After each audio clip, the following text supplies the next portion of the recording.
कहानी की शुरुआत मोयांग हाई स्कूल से होती है। बाहर से देखने पर यह स्कूल बिल्कुल आदर्श लगता है। हर तरफ अनुशासन, साफ सफाई और मुस्कुराते हुए छात्र दिखाई देते हैं। लेकिन इस शांत माहौल के पीछे एक ऐसा अंधेरा सच छिपा है जिसके बारे में ज्यादातर लोग जानते हुए भी चुप हैं। स्कूल में कुछ हिंसक छात्र पूरे परिसर में अपना आतंक फैलाए हुए हैं। वे कमजोर छात्रों को हर दिन परेशान करते हैं, लेकिन उनके खिलाफ आवाज उठाने की हिम्मत किसी में नहीं है।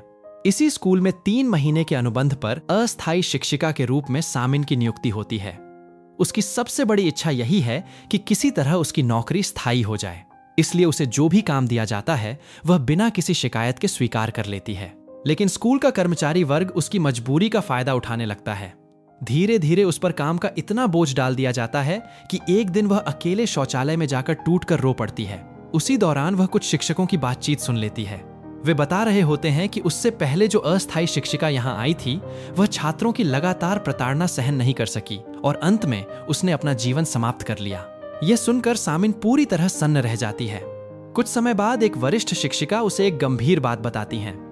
वह सामिन को एक वीडियो दिखाती हैं जिसमें वही छात्र सड़क पर एक बुजुर्ग महिला को बुरी तरह परेशान कर रहे होते हैं। यह वीडियो देखकर सामिन समझ जाती है कि ये छात्र कितने निर्दयी हैं। सबसे हैरानी की बात यह थी कि स्कूल उन्हें रोकने या सजा देने के बजाय उनकी हरकतों को नजरअंदाज कर रहा था। वरिष्ठ शिक्षिका उसे चेतावनी देती हैं कि अगर इस स्कूल में टिके रहना है तो बहुत कुछ देखकर भी अनजान बनना होगा। अगर कहीं लड़ाई या मारपीट हो तो बीच में बिल्कुल नहीं पड़ना। वह खास तौर पर उसे जान-सू से सावधान रहने के लिए कहती हैं, क्योंकि पूरे समूह में वही सबसे हिंसक और खतरनाक लड़का है। इसी बीच कहानी एक बड़ा राज खोलती है। असल में सामिन कोई साधारण शिक्षिका नहीं है। वह जूडो, ताइक्वांडो, कराटे और कई अन्य मार्शल आर्ट्स की चैंपियन रह चुकी है। अपने खेल जीवन में वह कई ट्रॉफियां भी जीत चुकी है। लेकिन एक चीज उसके पास कभी नहीं आई, स्वर्ण पदक। उसके पिता खुद एक समय मुक्केबाज थे, लेकिन भारी कर्ज में डूब गए थे। परिवार पर बढ़ते आर्थिक बोझ को देखते हुए सामिन ने अपने मुक्केबाज बनने के सपने का त्याग कर दिया। उसने शिक्षिका बनने का रास्ता इसलिए चुना ताकि नौकरी करके पैसे कमा सके और अपने पिता का कर्ज चुकाने में उनकी मदद कर सके। प्रशिक्षण के बाद एक दिन सामिन की मुलाकात उसी बुजुर्ग महिला से होती है जिसे उसने वीडियो में परेशान होते देखा था। वह महिला सड़क किनारे अपना खाने का ठेला लगाए बैठी होती है, लेकिन आसपास के दुकानदार उसे वहां से जबरदस्ती हटाने की कोशिश कर रहे होते हैं। यह देखकर सामिन को उस पर दया आ जाती है। वह महिला के ठेले का सारा खाना खरीद लेती है ताकि वह आराम से अपना सामान समेटकर घर जा सके। बुजुर्ग महिला दिल से उसे ढेरों आशीर्वाद देती है। स्कूल में शुरुआत में सामिन हर किसी के साथ मुस्कुराकर पेश आती है। वह छात्रों का हौसला बढ़ाने की कोशिश करती है और सकारात्मक माहौल बनाए रखती है। लेकिन उसके मन में एक फैसला पहले ही हो चुका था। वह तय कर चुकी थी कि जब तक उसकी नौकरी स्थायी नहीं हो जाती तब तक वह स्कूल में होने वाली बदमाशी को अनदेखा करेगी। और जिस दिन उसकी नौकरी पक्की हो जाएगी उस दिन वह उन छात्रों के सामने बिना डरे पूरे आत्मविश्वास के साथ खड़ी होगी। एक दिन स्कूल के गलियारे में सामिन की नजर जान सू पर पड़ती है। वह किम युन को एक कोने में घेर कर बेरहमी से पीट रहा होता है। शुरुआत में सामिन खुद को छिपा लेती है क्योंकि उसे वरिष्ठ शिक्षिका की चेतावनी याद थी कि किसी भी लड़ाई में दखल नहीं देना है। लेकिन उसका ज़मीर उसे चुपचाप खड़े रहने की इजाजत नहीं देता। उधर किम युन भी पूरी तरह बेबस था।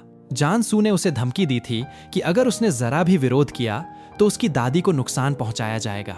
इसी डर की वजह से वह सब कुछ सहता जा रहा था। तभी एक छात्र चुपके से सामिन को बताता है कि जान सू के खिलाफ कुछ साबित करना लगभग नामुमकिन है। उसकी माँ एक वकील है और उसके पिता शहर के पुलिस प्रमुख हैं। यही वजह है कि कोई भी उसके खिलाफ खुलकर खड़ा होने की हिम्मत नहीं करता। सामिन सीधे उससे भिड़ने की बजाय समझदारी से काम लेती है। वह फोन पर बात करने का नाटक करते हुए आराम से उसी गलियारे से गुजरती है। जैसे ही जान सू दोबारा किम युन पर हाथ उठाने वाला होता है, सामिन अपने हाथ की कोहनी से उसके पैर पर जोरदार वार करती है और अगले ही पल खुद गिरने का नाटक कर देती है। वह जोर से ऐसे प्रतिक्रिया देती है मानो गलती से गिर गई हो। फिर जान सू को डांटने के बजाय पूरे मामले को एक मामूली हादसा दिखाते हुए व्यंग्य भरे अंदाज में किम युन से कहती है कि अब अपनी कक्षा में लौट जाए। लेकिन इस घटना के बाद भी किम युन की हालत लगातार बिगड़ती जाती है। वह मानसिक रूप से पूरी तरह टूट चुका था।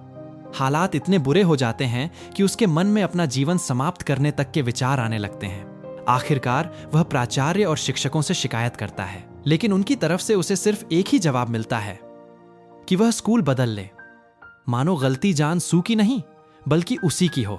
स्कूल के सभी बड़े लोग सच्चाई जानते थे, फिर भी कोई जान सू के खिलाफ कदम उठाने को तैयार नहीं था। आखिर में किम युन मदद की उम्मीद लेकर सामिन के पास आता है। उसे यह नहीं पता था कि सामिन खुद भी एक बेहद असुरक्षित स्थिति में है। अस्थायी शिक्षिका होने की वजह से उसकी नौकरी कभी भी जा सकती थी। दोनों की परिस्थितियां अलग थीं, लेकिन दर्द एक जैसा था। दोनों ही इस व्यवस्था के सामने खुद को लाचार महसूस कर रहे थे। घर लौटने के बाद सामिन भावनाओं पर काबू नहीं रख पाती। किम युन की बेबसी बार बार उसकी आंखों के सामने घूमने लगती है। उसी दौरान उसे अपने पिता की कही हुई एक दर्दनाक बात याद आती है। जब वह मुक्केबाजी का अंतिम मुकाबला हार गई थी, तब उसके पिता ने उसे अपनी बेटी तक मानने से इनकार कर दिया था। अगले दिन सामिन सीधे स्कूल की छत पर पहुंचती है। यहीं जान सू और उसके साथी रोज ऐसे बैठे रहते थे जैसे पूरा स्कूल उन्हीं का हो। सामिन बहुत शालीनता से जान सू से बात करना चाहती है, लेकिन जवाब में जान सू बदतमीजी पर उतर आता है। वह उसका मजाक उड़ाता है, जानबूझकर उसे उकसाने की कोशिश करता है और अपनी बातों से उसे असहज करने लगता है। कुछ देर बाद सामिन वहां से बिना कुछ कहे नीचे चली जाती है, लेकिन उसके जाते ही पूरे स्कूल में हड़कंप मच जाता है। किसी ने जान सू की हरकतों की शिकायत शिक्षा समिति तक पहुंचा दी थी। कुछ ही देर में जान सू की मां गुस्से से स्कूल पहुंच जाती है। वह सबको कानूनी कार्रवाई की धमकी देकर डराने लगती है और कहती है कि किसी की भी जिंदगी मुश्किल बना सकती है। तभी श्रीमती जंग शांत स्वर में समझाती हैं कि उनकी ये धमकियां कानूनी रूप से उतनी मजबूत नहीं हैं जितना वो दिखाने की कोशिश कर रही हैं। यह सुनकर वकील होने के बावजूद जान सू की मां थोड़ा पीछे हटती है और कहती है कि इस मामले को चुपचाप निपटा देना ही बेहतर होगा। लेकिन अगले ही पल वह अपना आपा खो बैठती है। नियम और कानून की बात करने पर वो श्रीमती जंग पर ही हमला कर देती है। जब प्राचार्य बीच बचाव करने की कोशिश करते हैं तो वह उन पर भी हाथ उठा देती है। उसी समय सामिन आगे बढ़कर सीधे जान सू की मां के सामने खड़ी हो जाती है। वह बिना डरे स्वीकार कर लेती है कि शिकायत उसी ने भेजी थी। इसके बावजूद जान सू की मां बिल्कुल शांत नहीं होती। वह तुरंत प्राचार्य को आदेश देती है कि सामिन को इसी समय नौकरी से निकाल दिया जाए। उधर एक बंद दरवाजे के पीछे जान सू ने किम युन की गर्दन पकड़ रखी थी। वह उसे जबरदस्ती ये सब देखने पर मजबूर कर रहा था ताकि किम युन अच्छी तरह समझ जाए कि वह कभी भी उसके नियंत्रण से बाहर नहीं निकल पाएगा। जब उसकी मां स्कूल से चली जाती है तो जान सू खुद प्राचार्य के पास जाता है। हैरानी की बात यह थी कि वह कहता है कि वह नहीं चाहता कि सामिन को नौकरी से निकाला जाए, लेकिन उसके पीछे कोई भलाई नहीं थी। असल में वह चाहता था कि सामिन स्कूल में ही रहे ताकि वह उसे लगातार परेशान कर सके। वह साफ कह देता है कि अगर सामिन यहां से चली गई तो उसका मन ऊब जाएगा और फिर उसका सारा निशाना दोबारा किम युन पर आ जाएगा। उसी रात जान सू अपने शरारती साथियों के साथ सामिन का पीछा करते हुए एक भोजनालय तक पहुंच जाता है। वहां वह सामिन से कहता है कि उसे उस पर गुस्सा करने के बजाय उसका शुक्रिया अदा करना चाहिए, क्योंकि स्कूल से न निकाले जाने की वजह सिर्फ वही है। फिर वह उसे आखिरी चेतावनी देता है, अगर उसने दोबारा उसके किसी भी मामले में दखल देने की कोशिश की तो उसे इसका भारी पछतावा होगा। यह सब सुनने के बाद भी सामिन किसी तरह खुद पर काबू रखती है। वह चुपचाप हर अपमान सह लेती है और कोई प्रतिक्रिया नहीं देती। उसे डराने और बेइज्जत करने के बाद जान सू और उसके साथी वहां से चले जाते हैं। उसी रात जब सामिन अकेले सड़क पर जा रही होती है, तभी एक नशे में धुत व्यक्ति अचानक उससे टकरा जाता है। बिना किसी वजह के वह गुस्से में उस पर हाथ उठाने लगता है और उसी से माफी मांगने की जिद करने लगता है। यही वह पल था जब सामिन के सब्र का बांध पूरी तरह टूट जाता है। वह एक जोरदार लात मारती है और वह आदमी वहीं बेहोश होकर गिर पड़ता है। इसके बाद सामिन तेजी से अपने घर पहुंचती है, अपनी बिल्ली वाला मुखौटा उठाती है और बिना देर किए सीधे उस बास्केटबॉल कोर्ट की ओर निकल पड़ती है जहां जान सू मौजूद था। वहां पहुंचकर वह देखती है कि जान सू अपनी टीम से बेहतर खेल रहे खिलाड़ियों को सिर्फ इसी बात पर पीट रहा था कि वे उससे अच्छा खेल रहे थे। यह देखकर सामिन फैसला कर लेती है कि अब उसे सबक सिखाने का समय आ चुका है। वह अचानक जान सू पर टूट पड़ती है। कुछ ही पलों में वह उसे बुरी तरह काबू में कर लेती है। उसके चेहरे पर लगातार वार करती है और उसके कई दांत तोड़ देती है। जब तक पुलिस वहां पहुंचती है, तब तक वहां मौजूद सभी लोग घटनास्थल छोड़कर भाग चुके होते हैं। अगले दिन इस घटना की खबर पूरे स्कूल में फैल जाती है। अंदर ही अंदर लगभग सभी लोग खुश थे। यहां तक कि शिक्षक भी मन ही मन संतुष्ट थे, लेकिन खुलकर खुशी जताना उनके लिए उचित नहीं था, इसलिए वे सिर्फ औपचारिक नाराजगी दिखाते रहे। जब जानसू अपनी कक्षा में पहुंचता है तो उसकी नजर अपनी मेज पर बने एक बिल्ली के चित्र पर पड़ती है। यह साफ था कि किसी ने उसका मजाक उड़ाने के लिए उसे वहां रखा था। गुस्से से तिलमिलाया जानसू उसे फाड़कर जमीन पर फेंक देता है और पूरी कक्षा में तोड़फोड़ शुरू कर देता है। उसे समझ ही नहीं आ रहा था कि ऐसा करने की हिम्मत आखिर किसने की।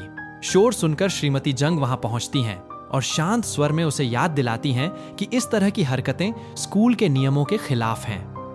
लेकिन जानसू उनकी बात पूरी तरह अनदेखा कर देता है और गुस्से में वहां से चला जाता है।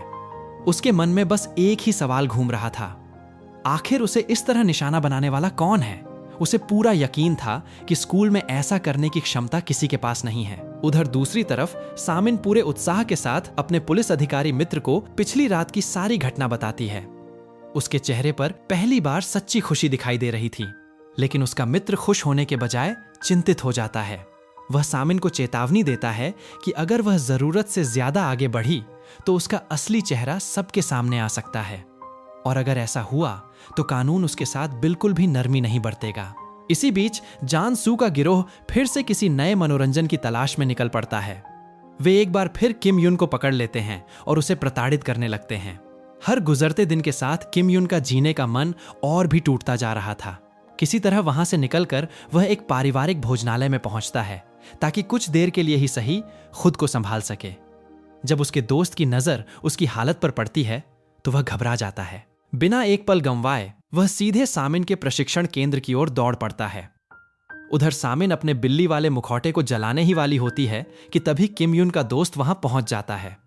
वह उसे किम युन की पूरी हालत बताता है। फिर वह एक और सच स्वीकार करता है। वह बताता है कि बास्केटबॉल कोर्ट वाली घटना के दौरान पुलिस को उसी ने सूचना दी थी।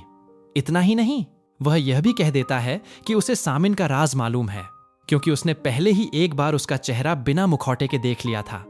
उधर लगातार सहते सहते किम युन पूरी तरह टूट चुका था। डर और गुस्से ने उसके मन पर पूरी तरह कब्जा कर लिया। वह एक चाकू उठाता है और अकेले ही जानसू और उसके गिरोह का सामना करने के लिए निकल पड़ता है। दूसरी तरफ जानसू अपने साथियों के साथ बैठा फिर से किम युन को परेशान करने की योजनाएं बनाकर आनंद ले रहा था। लेकिन अगले ही पल उनकी सारी हंसी गायब हो जाती है, क्योंकि उसी नाश्ते की दुकान में सामिन एक बार फिर बिल्ली वाला मुखौटा पहनकर उनके सामने आ खड़ी होती है। कुछ ही सेकंड में जबरदस्त लड़ाई शुरू हो जाती है। जानसू और उसका पूरा गिरोह उसे चारों तरफ से घेरने की कोशिश करता है, लेकिन सामिन पूरे दमखम के साथ अकेले ही उन सब का सामना करती है। उसी समय किम युन भी वहां पहुंच जाता है। वह देखता है कि बिल्ली वाला मुखौटा पहने रहस्यमयी व्यक्ति पहले ही जानसू को बुरी तरह सबक सिखा चुका है, लेकिन इसके बावजूद किम युन गुस्से में अपना आपा खो देता है। वह चाकू लेकर सीधे जानसू की ओर दौड़ पड़ता है। उसी पल सामिन बीच में आ जाती है। वह अपने हाथ से उसका वार रोक लेती है और जानबूझकर खुद घायल हो जाती है ताकि हालात पूरी तरह बेकाबू होने से पहले ही रुक जाएं। असल में सामिन जानसू को बचाने की कोशिश नहीं कर रही थी, वह तो किम युन का भविष्य बचा रही थी। वह नहीं चाहती थी कि किम युन जानसू जैसे निर्दयी इंसान की वजह से अपना पूरा जीवन बर्बाद कर दे। उधर जानसू के बाकी साथी कुछ करने के बजाय पूरी घटना का वीडियो बनाते रहते हैं। इसी बीच भोजनालय का मालिक, जो किम युन के पीछे पीछे आया था, वहां पहुंच जाता है। वह तुरंत सामिन को अस्पताल ले जाता है। अस्पताल में अपनी बेटी की हालत देखकर सामिन के पिता पूरी तरह टूट जाते हैं।